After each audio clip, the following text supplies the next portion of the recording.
Well, this brings us to the 7th visit, and I hope to hand you the master key to success before I finish, because my subject will lead you so near to the master key that you will be apt to recognize it. As I have suggested in previous visits, a positive mental attitude can clear away all obstacles which stand between you and your major purpose in life.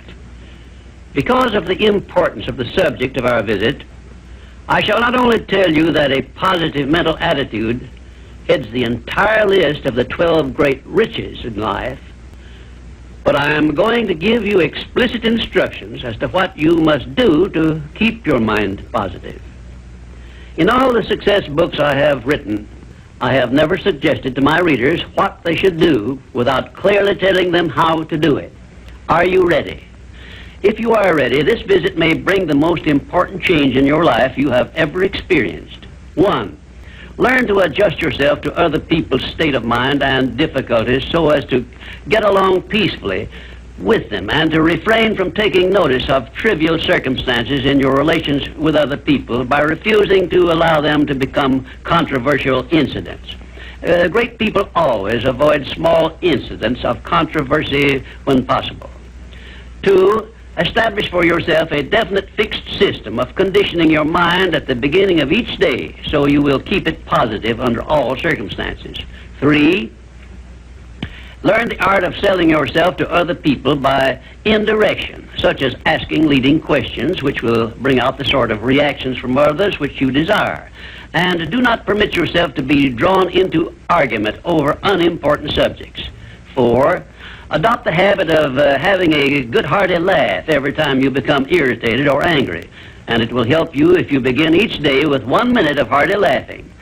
This will change the chemistry of your brain and start you out with a positive mental attitude. However, you had better get out of sight when you take your laughing exercise.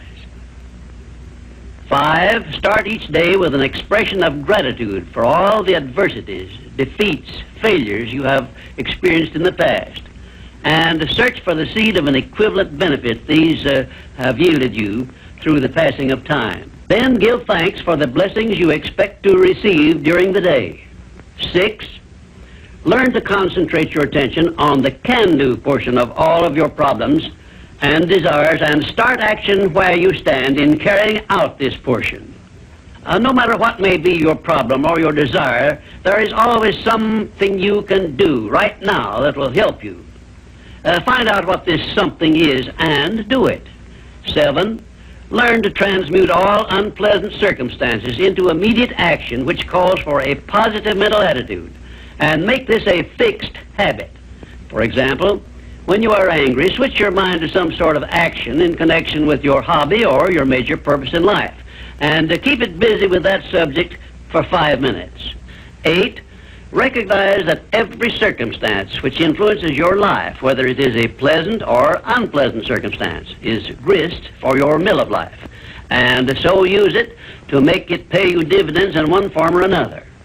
Remembering, meanwhile, that your strength grows out of your struggles.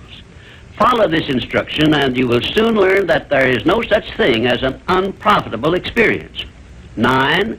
Look upon your life as a continuous process of education, of learning from all your experiences, good and bad, and to be always on the alert for gains of wisdom which come to you a little at a time in both your pleasant and unpleasant experiences. 10. Make the world over to fit your own pattern if you choose, but begin with yourself in some sort of self-improvement which will make you more open-minded, patient, and generous in your relations with others. 11.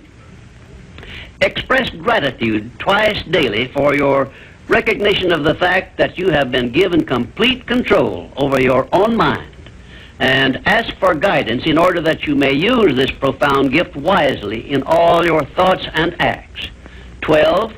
Go out of your way daily to comment enthusiastically on the good qualities of those with whom you live and work, but do not mention their negative qualities. Then observe with benefit to yourself how quickly others will begin to concentrate on your good qualities. Remember, I'm still talking about how to keep your mind positive. And 13, Accept all criticism of yourself as an occasion for self-examination to determine how much of it is justified, and you will be sure to make startling discoveries about yourself which will help you to the remainder of your life. 14, do not accept from life or anyone else anything you do not desire. And remember that Mahatma Gandhi proved himself to be more powerful than the great British military forces by this simple method of passive resistance. 15, remember always that there are two kinds of circumstances which cause you to worry.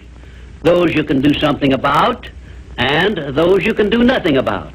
Nothing, that is, except to use passive resistance and refuse to permit them to worry you. 16, keep your mind eternally engaged in thinking of that which you desire most, your major purpose in life, so no time will be left for you to waste on thinking of that which you do not want. And let me digress here while I tell you we are now rubbing elbows with the great master key of success this very moment. And 17, if you should ever be so unfortunate as to feel sorry for yourself, look around until you find someone who is worse off than yourself, and start where you stand to give him help. Make this procedure a habit, and you will witness one of the great miracles of life, because that which you do to or for another, you do to or for yourself. And 18, choose some person whom you consider to be the sort of person you would like to be. Then go to work and emulate that person in every way possible.